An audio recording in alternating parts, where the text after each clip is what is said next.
اس سے پہلے سورہ طٰہٰ کی آیات کا سلسلہ چل رہا تھا اور انشاءاللہ آئندہ بھی وہی رہے گا، لیکن چونکہ جو تاریخ گزری یہ تاریخ پیکر صداقت جانثار مصطفیٰ یار مصطفیٰ پیکر صدق و صفا حضرت ابوبکر صدیق رضی اللہ تعالی عنہ سے منسوب رہی، اور اہل سنت و جماعت کا یہ عقیدہ ہے الحمدللہ کہ سارے صحابہ سے اللہ نے جنت کا وعدہ فرما لیا، اور قرآن اس کی گواہی دیتا ہے، اور ان کی صحابیت ہی ان کے جنتی ہونے کی سب سے بڑی دلیل ہے کہ وہ صحابی ہیں اس لیے جنتی ہیں۔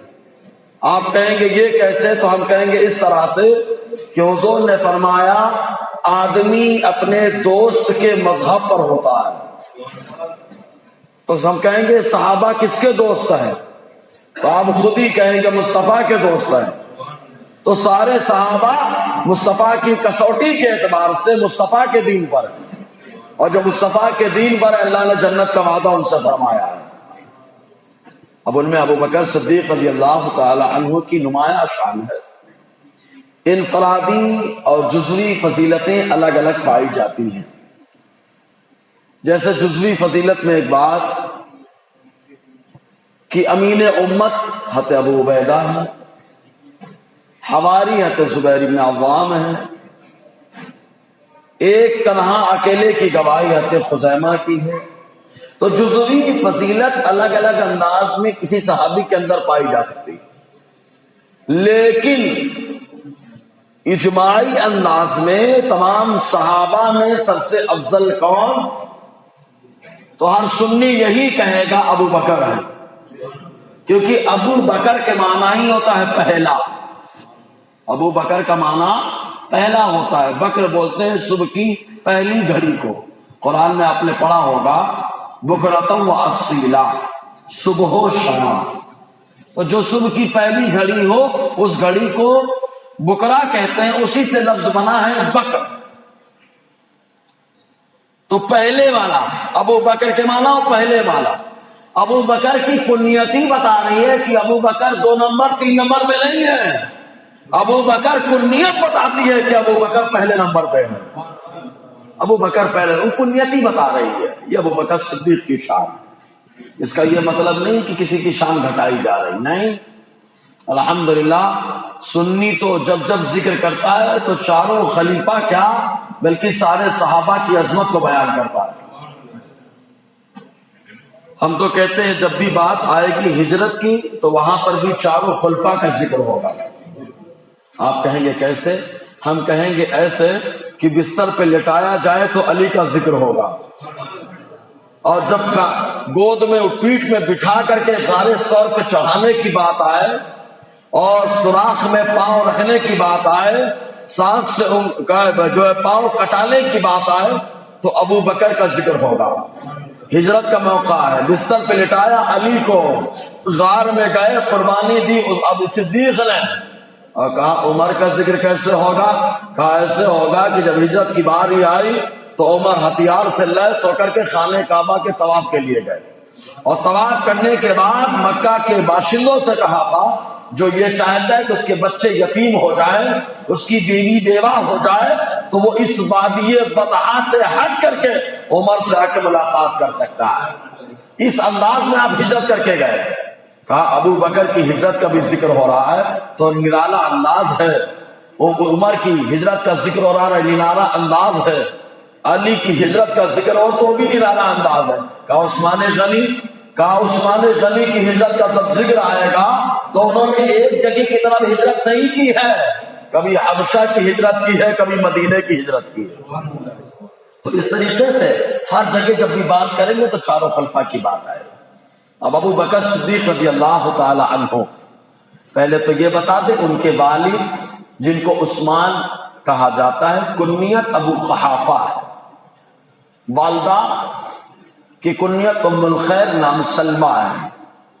ابو بکر صدیق وہ صحابی ہیں کہ جو خود تو صحابی ہیں، ان کی بیویاں صحابی ہیں، اور الحمدللہ ان کے والدین بھی صحابی ہیں۔ ابو بکر کے والد اور والدہ بھی صحابی ہیں، 2 جنریشن ہو گئی۔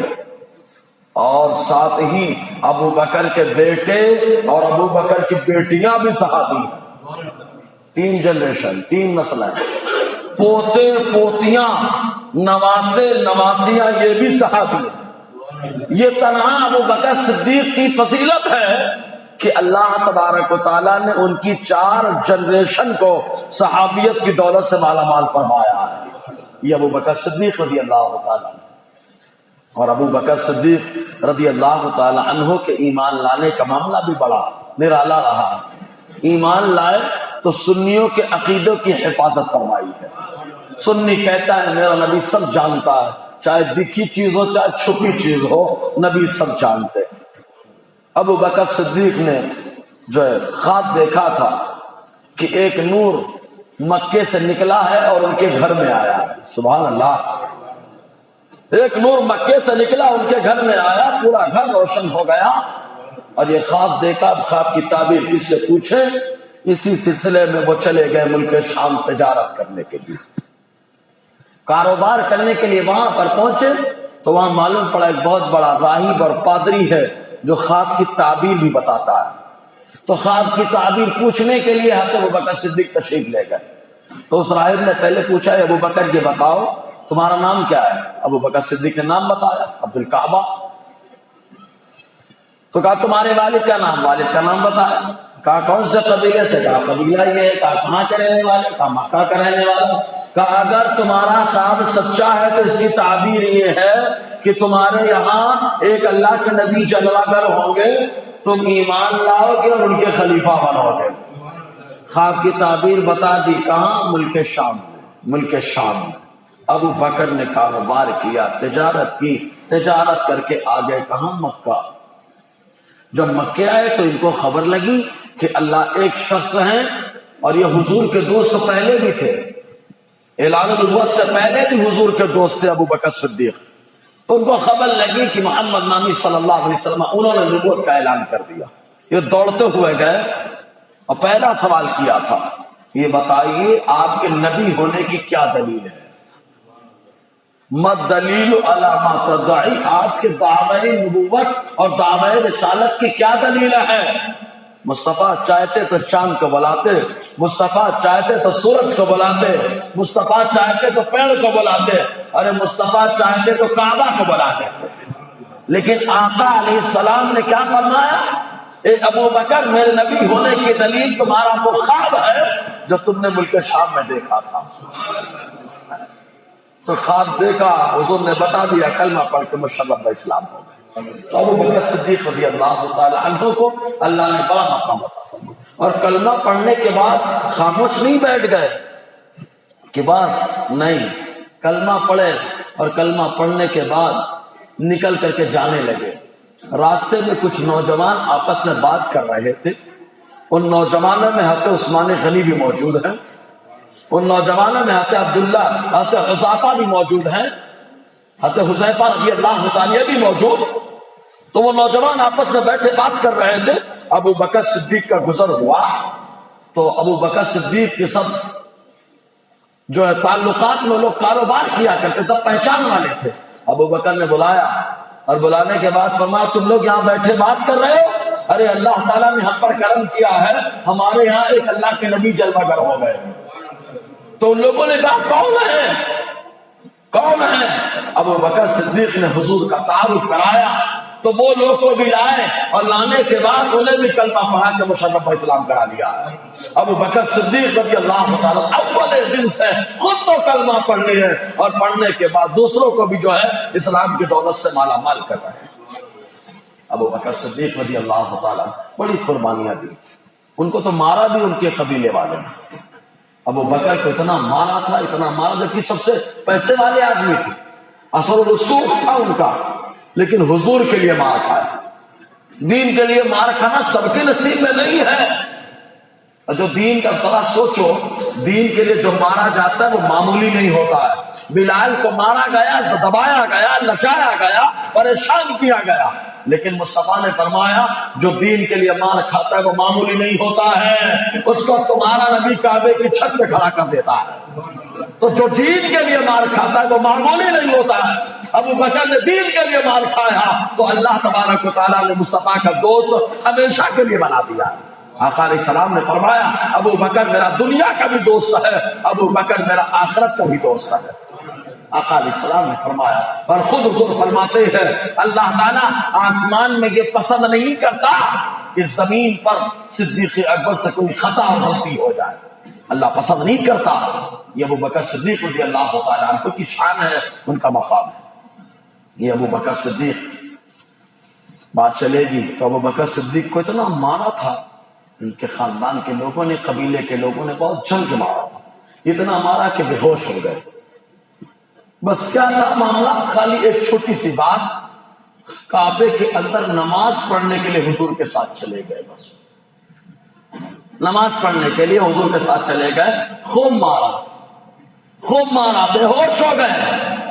رشتہ دار وغیرہ ان کو اٹھا کر کے لے کے گئے، لے جانے کے بعد صفائی وغیرہ کیا، ہوش آیا تو صدیق اکبر نے پہلا سوال کیا، یہ بتاؤ میرے نبی کیسے ہے؟ سبحان اللہ، یہ بتاؤ میرے نبی کیسے ہیں؟ خاندان والوں نے کہا جن کے لیے تو مار کھایا، جن کے لیے تیرے بدن کو زخمی کیا گیا، لہو لہان کر دیا گیا، پھر انہی کی باتیں کر رہا ہے۔ ابو بکر صدیق نے کہا ان کی خیریت معلوم ہو جائے گی تو میری خیریت خود بخود ہو جائے گی۔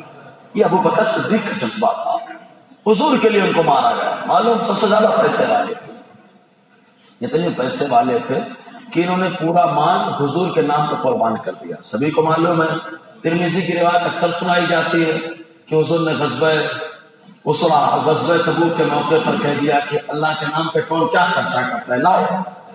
عمر اپنے گھر کا آدھا سامان لائے، صدیق پورا سامان لائے، سب نے سنا ہے، خوب سنا ہے، ہمارے یہاں مشہور بھی ہے، وہ ترمذی کی روایت ہے۔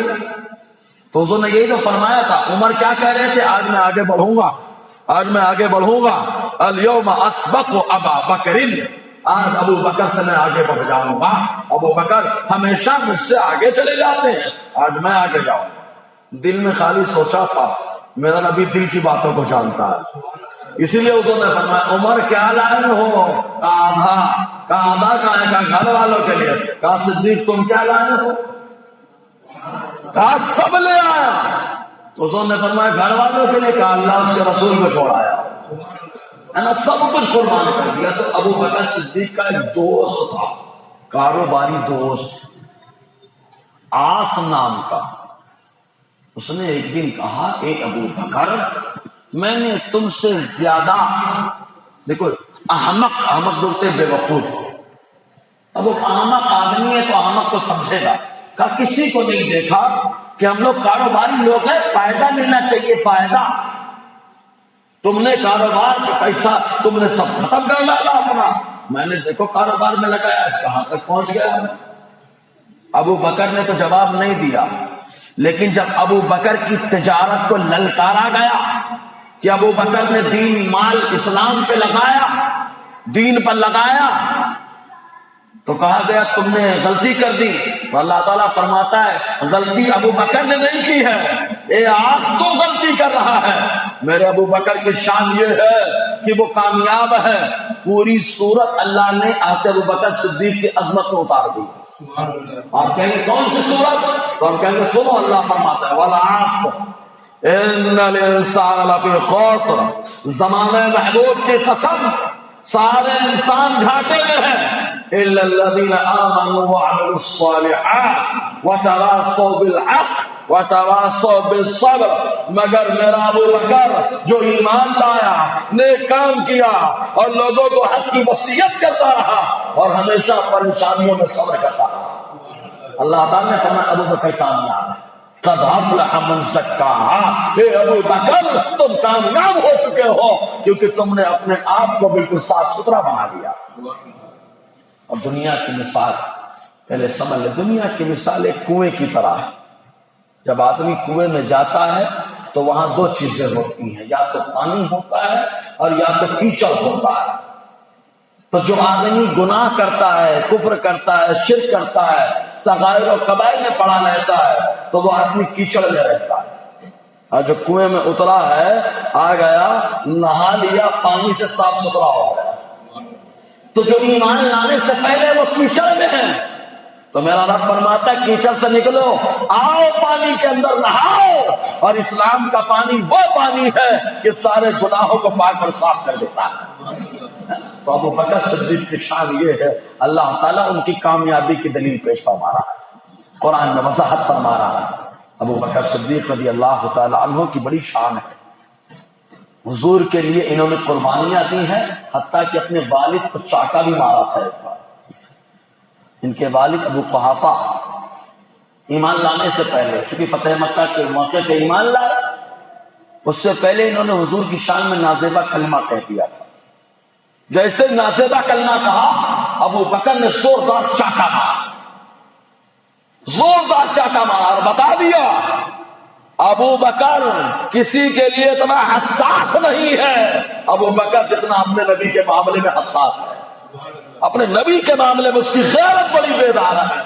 اسی لیے معراج کے موقع پر جب حضور آ رہے تھے تو راستے میں واپسی کے موقع پر حضور نے جبرائیل سے کہا، جبرائیل اگر میں مکہ کے باشندوں سے کہوں گا کہ میں رات میں گیا مسجد حرام سے مسجد اقصی، پھر مسجد اقصی سے آسمان، پھر ساتوں آسمان سے عرش، لامکان، جنات، سب کچھ دیکھ کے آ رہا ہوں، تو کوئی نہیں مانے گا۔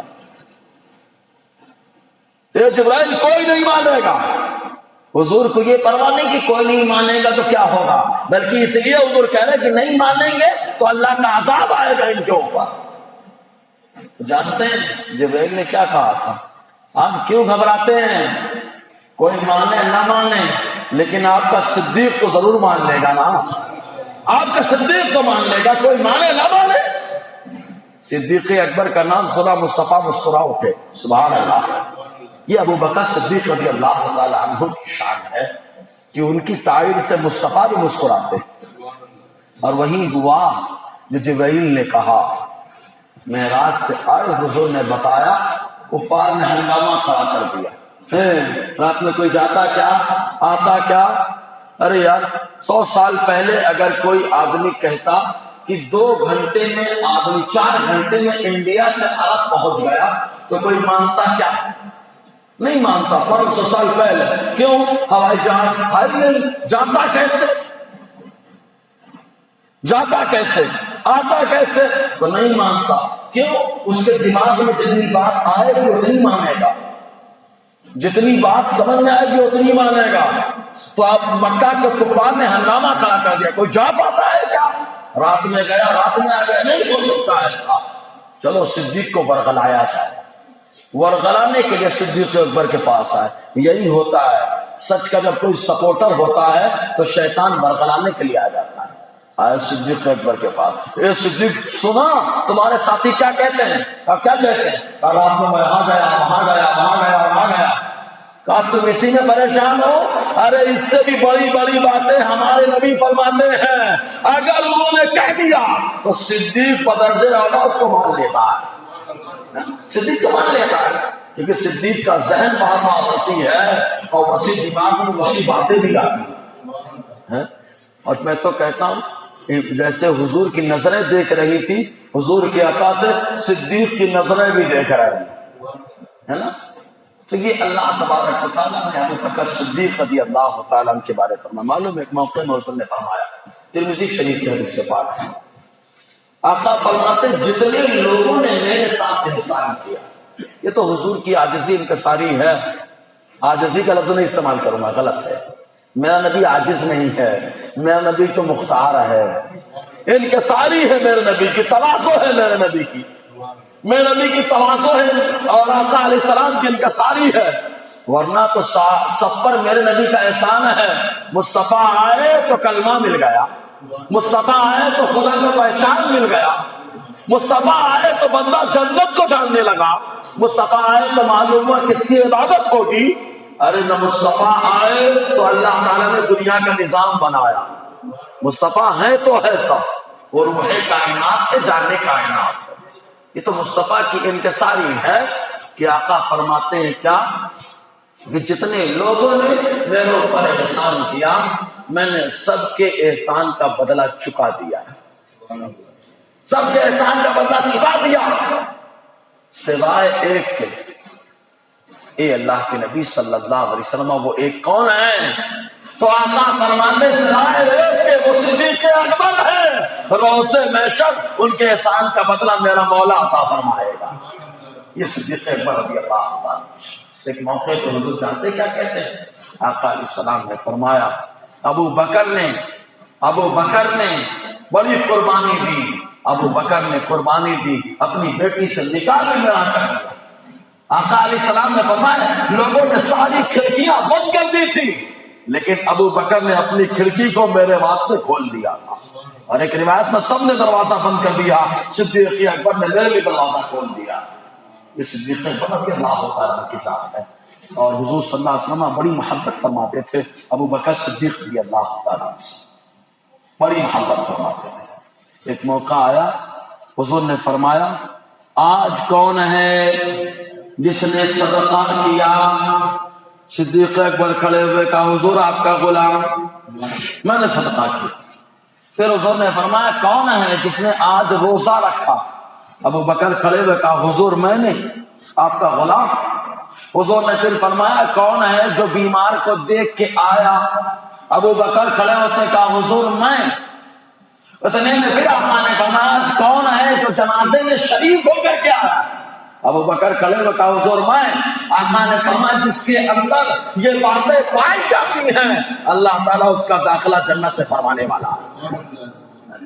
ابو بکر صدیق کی یہ شان معلوم ہے، سب کی منقبت سب سنے، ابو بکر کی منقبت میرا مصطفیٰ سنتا ہے۔ حضور نے ابو بکر کی منقبت سنی ہے۔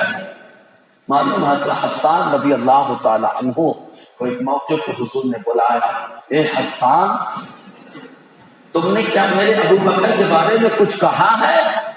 مطلب کوئی منقب ترانہ لکھا ہے، کچھ منقبت لکھی ہے؟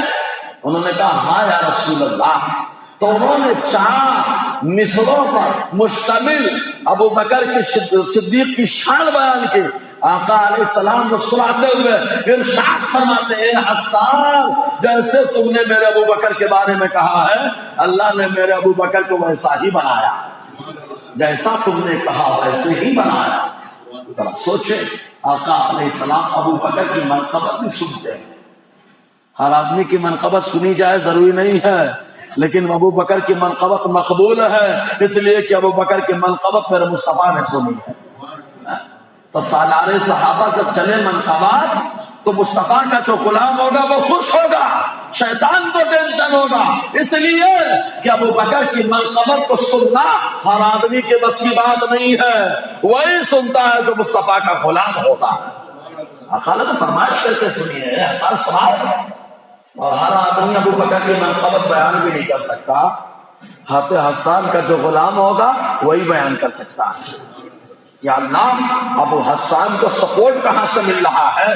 تو کہا حسان کو سپورٹ 2 جگہ سے ملتا ہے، پہلا سپورٹ تو میرے مصطفیٰ ہے، دوسرا سپورٹ جبرائیل کا ہے۔ آقا نے خود فرمایا جب اے حسان تم میری شان بیان کرتے ہو جبرائیل کھڑے ہو کر تمہارا سپورٹ کرتے رہتے ہیں۔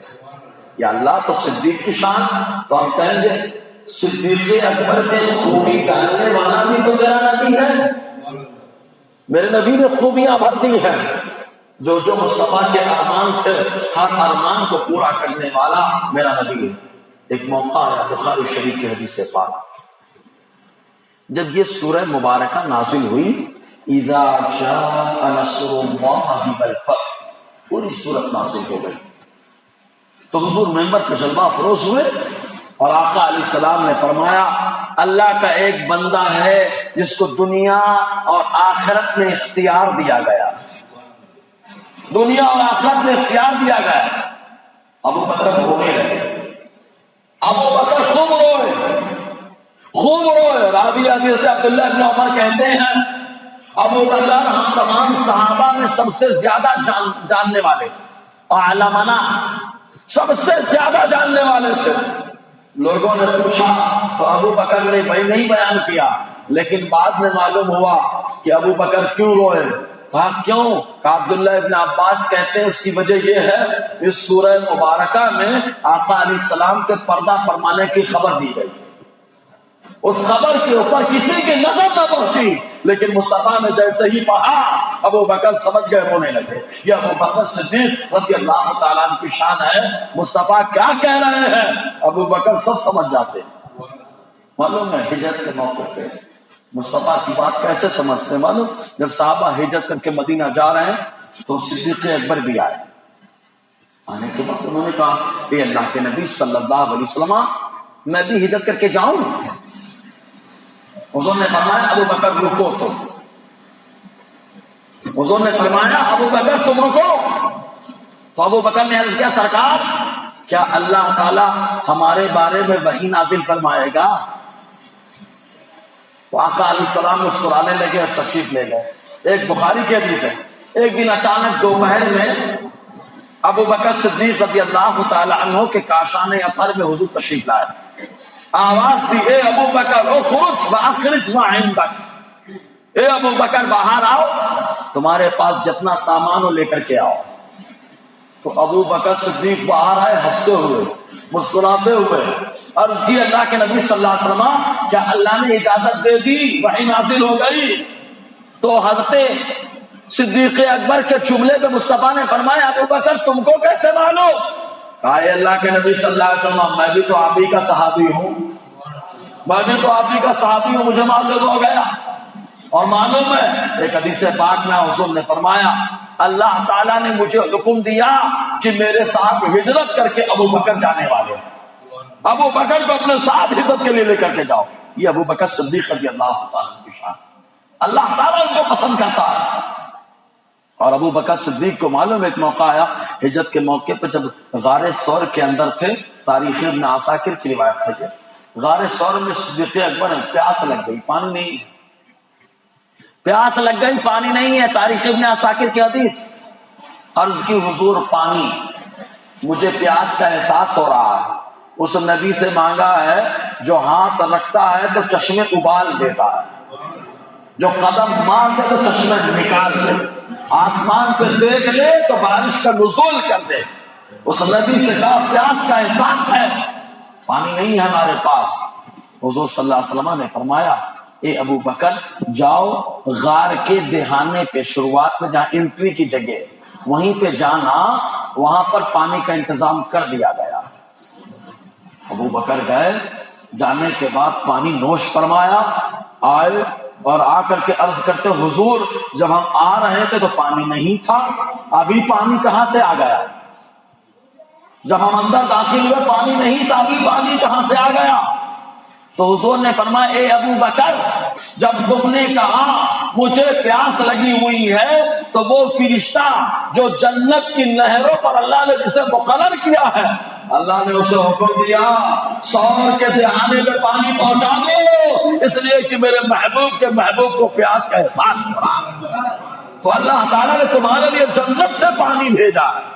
سوچے ابو بکر صدیق کا وہ مقام ہے کہ دنیا ہی میں پانی کی لذت، دنیا میں جنتی پانی کی لذت کا احساس کر رہا ہے۔ یہ ابو بکر صدیق رضی اللہ تعالیٰ۔ ایک بات اور بتا دوں، سارے صحابہ ہمارے لیے لائق سب تعظیم ہے، لیکن جس کی جتنی بڑی قربانی اس کا مقام بھی اتنا بڑا ہے۔ کہتے ہیں نا کوئی آدمی ہوتا ہے نا قربانی مجھے نہیں دینا، بس خالی عہدہ مل جائے بس، تو قربانی دینے سے عہدہ ملتا ہے۔ اسلام میں پھوکٹ میں کسی کو عہدہ نہیں ملتا، فری میں عہدہ نہیں ملتا۔ لا یدرک المجد الا بالتضحیہ، جیسی قربانی اللہ تعالیٰ ویسے مقام بھی عطا فرماتا ہے۔ ابو بکر کی قربانی جیسی اللہ نے مقام ویسا دیا، عمر کی قربانی جیسے اللہ نے مقام ویسا دیا، عثمان کی قربانی جیسے مقام ویسا، حیدر کی قربانی جیسی مقام ویسا، صحابہ کی قربانی جیسی اللہ نے مقام ویسا دیا۔ اسلام میں جو جیسا مقام پانا چاہتا ہے تو قربانی بھی ویسے ہی پیش کرتا ہے، پھوکٹ میں مقام نہیں ملتا۔ اور ہمارے یہاں کیا ہے، آدمی بیٹھا ہے سوچتا ہے کہ پھوکٹ میں مرتبہ مل جائے، پھوکٹ میں مرتبہ مل جائے۔ اور ابو بکر صدیق رضی اللہ تعالیٰ عنہ سے منسوب جتنے اہل سنت والجماعت کے عقیدے ہیں نا، ان عقیدوں کی تائید ابو بکر کے عقیدے سے ہوتی ہے. ایک عقیدے کی تائید تو ہو گئی کہ حضور غیب دان ہے، کیونکہ ایمان لائے تو ابو بکر نے پوچھا تھا کیا دلیل ہے. حضور نے فرمایا وہی خواب جو تم نے دیکھا ہے. تو جبرائیل جو ابو بکر کلمہ پڑھ کے مشرف اسلام ہو گیا اور بتا دیا کہ جو نبی ہوتا ہے وہ غیب دان ہوتا ہے نا. تو جو ابو بکر کا عقیدہ ہے وہی عقیدہ وہ آیا وایا کبھی بغداد، کبھی اجمیر، کبھی کچوچا، کبھی بدایوں سے آ کر کے بریلی والا پلا رہا ہے. وہی جاؤ وہی عقیدہ پلا رہا ہے. ایک اور عقیدہ ہے یہ خطبہ اکثر حضور جب پردہ فرما گئے تو بدمذہب لوگ ابو بکر صدیق کا خطبہ پیش کرتے ہیں. کہتے عمر نے کہا اگر کوئی حضور کو مردہ کہے گا تو میں گردن مار دوں گا. تو ابو بکر صدیق آئے اور آنے کے بعد انہوں نے قرآن کی ایک آیت پڑھی افإن مات او قتل، اگر موت کا معاملہ ہو جائے یا شہید کر دیے جائیں تو کیا تم لوگ پھر جاؤ گے دین سے؟ تو کہا دیکھو ابو بکر نے بھی تو کہا ہے کہ حضور کو موت آ سکتی ہے.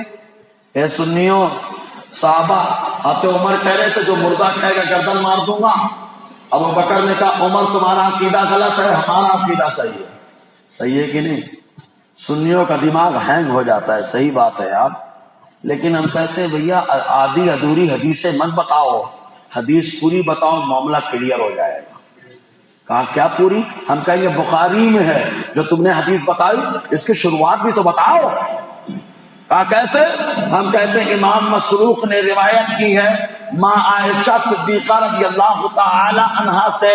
ماں عائشہ صدیقہ فرماتی ہیں کہ جب حضور پردہ فرما گئے ابو بکر مقام میں سنح میں تھے. مدینے کے کنارے کا حصہ تھا جس کا نام تھا سنح. ابو بکر وہاں رہتے تھے. حضور پردہ فرما گئے، حجرے میں چادر اٹھا دیا گیا. ابو بکر کو خبر لگی، گھوڑے پہ سوار ہو کر کے جلدی سے آ گھوڑے کو کنارے رکھا، ڈائریکٹ اترے، سلام کلام اور ڈائریکٹ کمرے میں داخل ہو گئے. جیسے حجرے میں داخل ہوئے تو کیا ہوا معلوم؟ حدیث کے الفاظ فَكَشَفَ عَنْ وَجْهِهِ فَأَكَبَّ عَلَيْهِ، چادر کو ہٹایا، جھک گئے. وَقَبَّلَهُ، اور حضور صلی اللہ علیہ وسلم کی پیشانی کا بوسہ لیا. اور جملہ کیا کہا؟ فِدَاكَ أَبِي وَأُمِّي يَا نبی اللہ، اے اللہ کے نبی صلی اللہ علیہ وسلم میرے ماں باپ آپ پر قربان. زور سے آپ، میرے ماں باپ آپ پر قربان. اس کے بعد جانتے کیا جملہ انہوں نے کہا؟ طِبْتَ حَيًّا وَمَيِّتًا، آپ کی زندگی مبارک ہے. سبحان اللہ، زندگی مبارک ہے کہ جہاں قدم رکھے اللہ اس کو بھی مبارک والا بابرکت بنا دیتا، برکت والا بنا دیتا ہے، مبارک بنا دیتا ہے. وہ حیا ومیتا، اور پردہ فرمانا بھی مبارک ہے. کیونکہ حضور نے خود فرمایا اللہ جب امت کے ساتھ رحمت کا ارادہ فرماتا ہے تو نبی پردہ فرماتے ہیں. اس کے بعد ایک جملہ قابل غور، واللہ لا یذیقک اللہ الموتتین ابدا اما الموتۃ الاولی فقد متہا. یہ جملہ نہیں پڑھ کے بتاتے وہ لوگ، یہ جملہ بھی تو سنو. آقا علیہ السلام کی بارگاہ میں ابو بکر نے عرض کیا، اور لوگ بولتے ہیں کہ ابو بکر حضور سنتے نہیں ہیں. ابے پاگل، نہیں سنتے تو ابو بکر کس سے بول رہے ہیں؟ زور سے بولے رہے ہیں. ارے نبی سنتے نہیں تو ابو بکر کس سے عرض کر رہے ہیں؟ مردے سے. ارے پاگل، مردہ بھی قبر میں جا کے سنتا ہے. کہا کس نے کہا؟ کہا وہ نبی جو زندہ ہے اور قبر والے کی زندگی کے بارے میں جانتا ہے. تو کہا ابو بکر کس سے بات کر رہے ہیں؟ کہا مصطفیٰ سے. جانتے کیا کہا؟ باخدا قسم کھائی ہے، کیونکہ معلوم ہے آگے چل کے لوگ انکار کریں. جب انکار کریں گے تو ابھی سے قسم لے لو، واللہ بخدا اللہ تعالیٰ آپ کو 2 موت کا مزہ نہیں چکھائے گا. کتنی موت کا؟ ایک موت جو لکھی تھی وہ آ گئی. آپ کہیں گے 2 موتیں کون سی ہیں؟ اچھا حضور کہاں زندہ ہیں؟ قبر انور میں نا. ارے زور زور سے بولے ہاں یا نا. زندہ ہے نا قبر میں؟ اچھا قبر میں زندہ ہے، جہاں چاہتے ہیں آتے ہیں جاتے ہیں، لوگ بلاتے ہیں مصطفیٰ سن لیتے ہیں. حدیثیں ہیں زبانی نہیں ہے، اوپر کبھی میچ چل رہا ہے، اگر کوئی پاگل آئے گا تو پاگل کے لیے باقاعدہ یہاں پہ آگرہ تو نہیں ہے، لیکن آگرے جیسا علاج ضرور ہو جائے، علاج برابر ہوگا۔ تو حضور قبر میں زندہ ہے، جہاں چاہتے وہاں آتے جاتے ہیں، لوگوں کی آواز سنتے ہیں، اپنی آواز سنا دیتے ہیں، ابھی حدیث بتاؤں گا اس پہ۔ تو کہا یہ تو معاملہ ہے، لیکن 4 کام ہوئے، حضور کو نہلایا گیا، کفن پہنایا گیا، جنازے کی نماز پڑھی گئی، قبر کا انتظام ہوا۔ تو کہا موت 2 طریقے کی ہوتی ہے، ایک حصی ہوتی ہے، علامہ بدر الدین عینی نے عمدۃ القاری میں لکھا ہے، علامہ ابن حجر اسقلانی نے فتح الباری کے اندر لکھا اسی حدیث کی شرح میں، اور دیوانوں سنی علماء میں سے مفیرات المناجی میں اسی حدیث کے تحت لکھا گیا، اور تفسیر معینی والا تقول لمن يقتل في سبيل الله اموات، اس کے نیچے لکھا گیا کہ موت کی 2 قسمیں ہوتی ہیں، ایک موت حصی، ایک موت حقیقی۔ حصی جہاں نہلایا جائے، کفن پہنایا جائے، جہاں جنازے کا اہتمام ہو، قبر کا انتظام ہو، کہا یہ 4 کام جہاں وہاں حصی ہیں، لیکن ایک موت قبر میں ہوتی ہے، بدن سوتا ہے، دنیا سے تعلق ختم ہوتا ہے، آنا جانا بند ہو جاتا ہے۔ تو ابو بکر نے کہا نبی کو کون سی موت آئی؟ حصی آئی ہے، اس لیے کہ نہلایا گیا، کفن پہنایا گیا، جنازے کی نماز ہوئی، قبر کا انتظام ہوا۔ کہا قبر کے اندر والی موت؟ کہا مصطفیٰ کو وہ موت نہیں آئی ہے، بدن بھی سلامت ہے، دنیا سے تعلق بھی سلامت ہے، نبی جہاں چاہتے وہاں تشریف بھی لے جاتے ہے نا۔ تو یہی عقیدہ تو ہمارا ہے، جو عقیدہ ابو بکر کا ہے۔ تو علم غیب میں ابو بکر کا عقیدہ مل گیا، اور مصطفیٰ زندہ ہے قبر میں، یہ عقیدہ بھی ابو بکر سے مل گیا، اور یہ بھی معلوم ہوا حضور کے پردہ فرمانے کے بعد حضور سنتے ہیں، یہ عقیدہ بھی ابو بکر نے عطا فرمایا، سمجھے کہ نہیں؟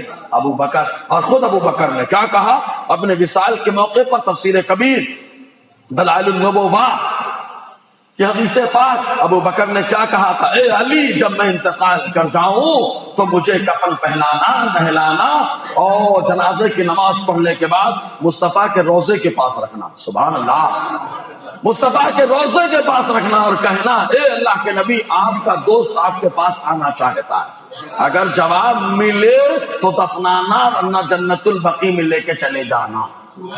اے ابو بکر، آپ کا جو عقیدہ ہے یہ عقیدہ سارے صحابہ کا ہے کہ نہیں؟ تو حضرت علی نے وہی کیا جو ابو بکر نے کہا تھا، مصطفیٰ کے روضے کے پاس رکھا اور عرض کر دیا، میرے نبی نے بتا دیا ابو بکر سچا عقیدہ بیان کر رہا ہے، ابو بکر تمہارا عقیدہ سچا ہے، میں قبر میں زندہ، باہر سے کوئی پکارے تو میں اس کی پکار کو سنتا، شرط یہ کہ پکارنے والا صحابی جیسا ہو، وہابی نہیں، صحابی ہو، صحابی جیسا ہو، خالی بولے تو صحیح، اس کو آنے کا پرمیشن بھی دے دیا جائے گا، سمجھ رہے کہ نہیں؟ تو ابو بکر کا یہ عقیدہ، یہی عقیدہ ہمارا بھی ہے، الحمدللہ۔ علم غیب پہ بھی کلیئر ہوا، حضور زندہ ہے اس پہ بھی کلیئر ہوا، حضور سنتے بھی ہیں یہ بھی کلیئر ہوا، یہ بھی کلیئر ہوا۔ ابو بکر کی جب بات آئے گی تو حضور کے اختیار کو بھی کلیئر کر لیں گے، سبحان اللہ۔ ابو بکر بتا دیے کیوں، حضور نے کہا بخاری کی حدیث، ایک بندہ ہے جس کو اللہ نے دنیا اور آخرت میں اختیار دیا، دنیا اور آخرت میں اختیار دیا، دنیا اور آخرت میں اختیار دیا۔